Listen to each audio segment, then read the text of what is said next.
The one who comes from above is above all. The one who is of the earth belongs to the earth and speaks about earthly things.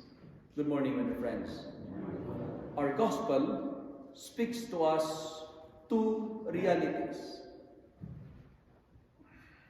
The reality above and the reality below.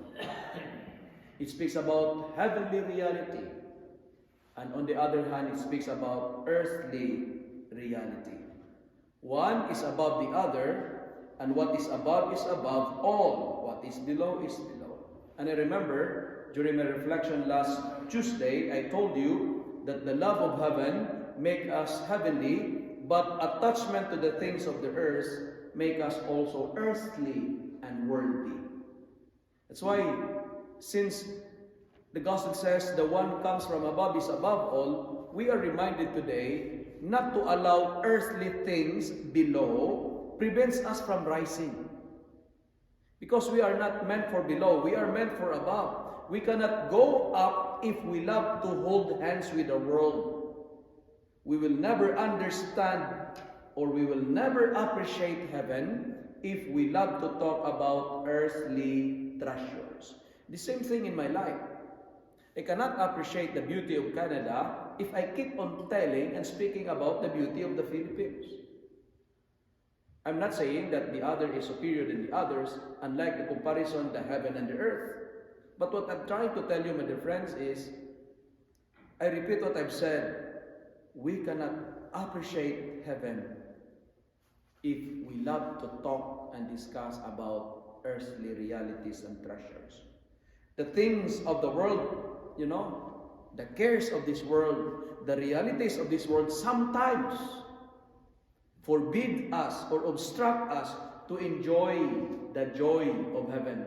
I remember I told you last Wednesday that what is below is good, but what is above is the best and the great. Today, learn to let go of what is temporal to enjoy what is eternal. And in similar way, our first reading of today gives us also two realities. And we have the choice. And what's the realities our first reading is trying to tell us? The reality to obey God or to make human authority like God. To obey God or to make human authority like God.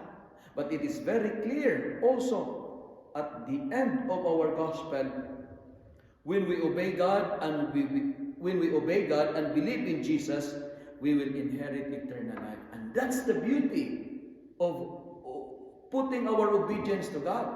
But if we disobey Him, if we don't listen to God, here the gospel says, we will not see life, yet the wrath of the Lord will remain for those who disobey.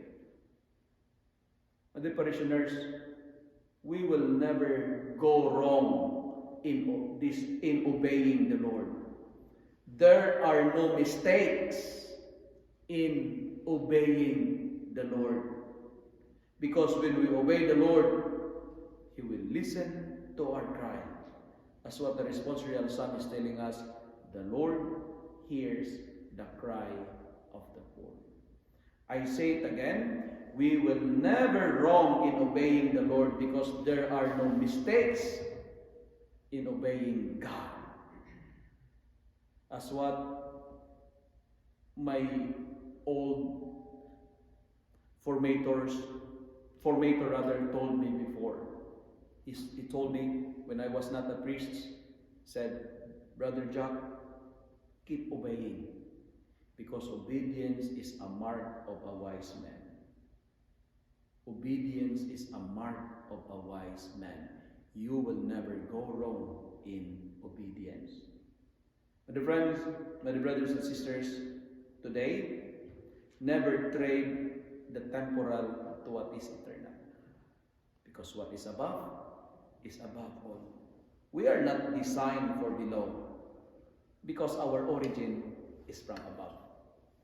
That's why never allow the things here below prevents us from rising. What is above because abundance is from above. There is so much supply from above, and don't find it from a limited below. But sometimes in our life, we focus so much on the things below rather than the things above. That's why this morning, this is a beautiful reminder. The superiority of what is eternal. And when we listen to God, He told us we will inherit eternal life.